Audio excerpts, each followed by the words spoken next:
Well, as expected, this game, which is a rivalry game between Arkansas and LSU, um, has come down to a field goal over the last 3 years. I know I'm probably telling something to you that you already know, but now make it four.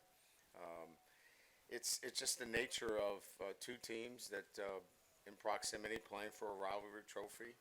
Um, and look, a team that was, we told our team that they were going to play their very best, and I thought they played their very best. Hats off to Sam Pittman and his team. They played outstanding football. Um, KJ Jefferson was outstanding tonight. Um, Kept plays alive. Couldn't get him on the ground. We tried to get him on the ground, but weren't allowed to get him on the ground. So it's just one of those games where we were the last one to have the football, and I wasn't interested in letting um, Arkansas have another chance. So again, a great football game. These are the games that you got to find a way to win. We didn't have our best performance early on, but I thought we really played well at the end of the half and in the second half in particular on offense.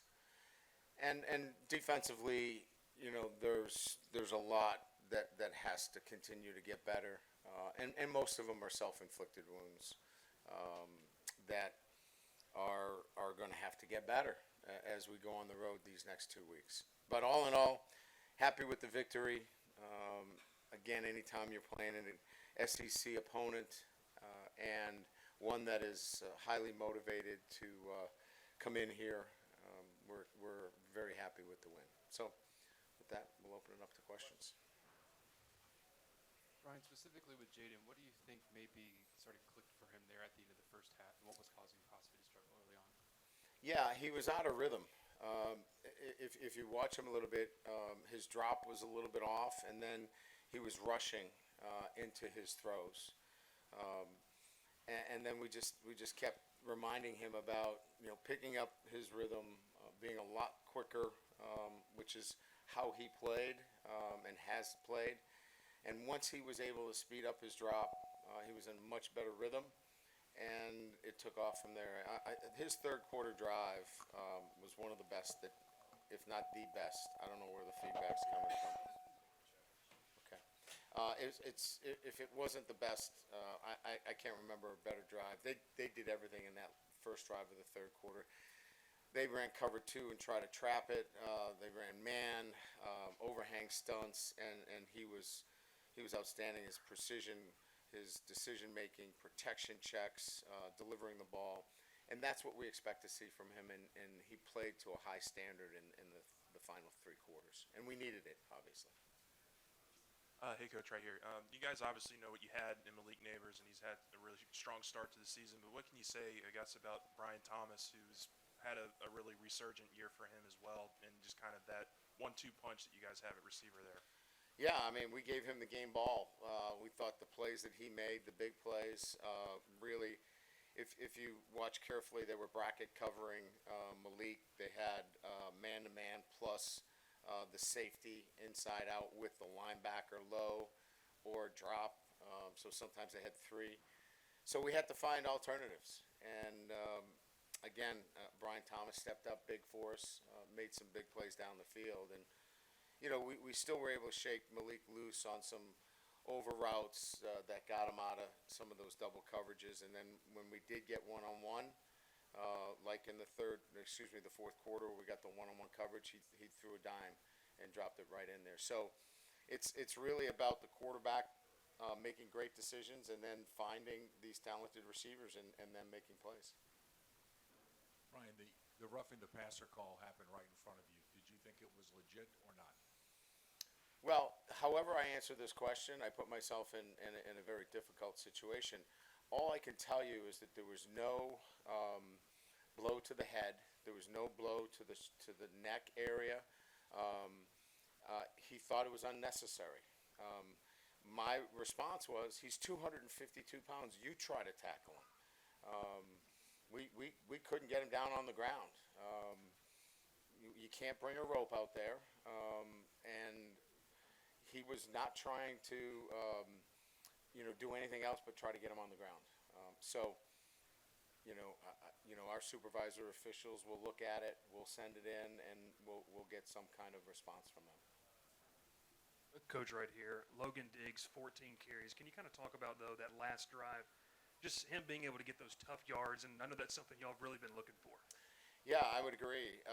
That was obviously the drive that, we got into what we call barrier, which is, they had no timeouts. I think we ate over 5 minutes off the clock. I had no intention of giving them the ball back. I don't know if you guys wanted to, but I didn't. And so it was really just a matter of when we call barrier, we're not looking to score. We're looking to score a touchdown in that instance. We wanted to take time off the clock, put ourselves in a good position. We have great faith in our Ramos, our field goal kicker. Put him in a good position, take as much time off the clock. We got it down to about 5 seconds. And it worked out pretty good. Yeah, that last sequence of plays, would you have rather had no time on the clock? Call the timeout after third down rather than after second down? We had to let the clock run all the way down to get the mathematical number to that level, or we would have risked our situation to be such that we would have had to run the field goal team out there without a timeout, and I wasn't interested to put ourselves in that kind of situation. Hey, Coach, did the time of possession that they had, did that concern you as the game went as far as defense getting tired and into the fourth quarter? I thought about it, but, we got 7 possessions in the first half. So when I looked at it at halftime and I said 7, I felt like that was going to be enough. Now, certainly we wanted more possessions because the numbers were certainly off at halftime. But I felt like if we could get 7 more in the second half, possessions weren't going to be the what would dictate the game. We just needed to make some more plays on defense and continue to play really well on offense.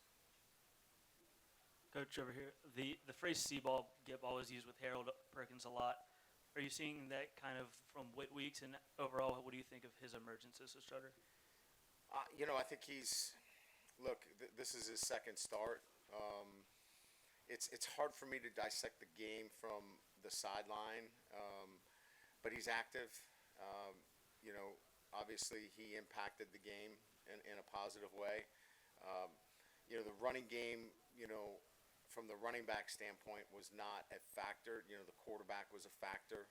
Certainly the draw play, and, they carved out our 4 technique a couple of times on a G play. But I would say that in terms of his run game fits, they look to be really good. We lost coverage on the tight end late in the game. But other than that, I thought he had a nice game. Coach, back here, you mentioned about how Malik was getting double covered, but he was still able to get his touches and have a really good game with 2 touchdowns. How important is it for him to still be able to get his touches like that for the overall success of the team and then for his morale as well? Yeah, look, that's our job as coaches. You can't get your best player erased. You got to move him around, and we move him all over the place. If we just line him up in the short field, you might as well just say he's not going to get any catches because you're just leaving him in a position where they can, in fact, take him away. They can drop the jack, they can roll the coverage, they can put the safety over the top. So we've moved him all over the place. He's played X, he plays Z, and you have to do that when you have a great player like Malik. Hey, Coach, what was Arkansas doing to sort of neutralize your guys' pass rush, at least in your opinion?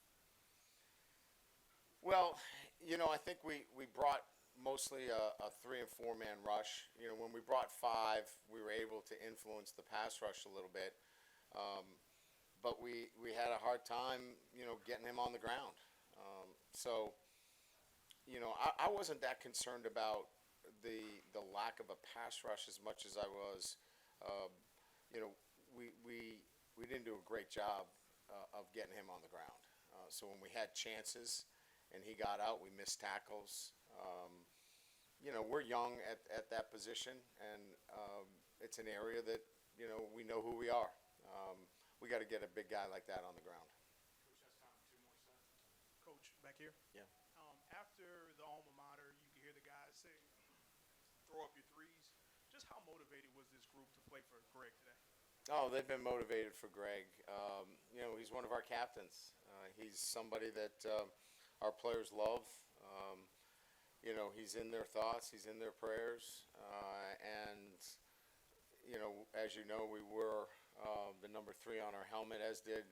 I want to thank Sam Pittman and the Arkansas administration for agreeing to wear the number 3 on their helmet.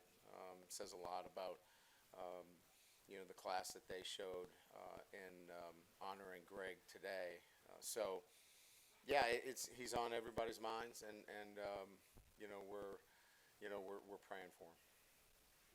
Hey, Coach, right here. Kind of to bounce off that. What can you say about Andre Sam and the competitive edge that he bring for you guys this game and kind of his progression from week 1 to now? Yeah, I mean, he's an active player. He plays with a lot of energy, and we need him out there. I don't think he takes a play off. He's not a guy that he's in a rotation. There's a rotation of 1. It's Andre and Andre.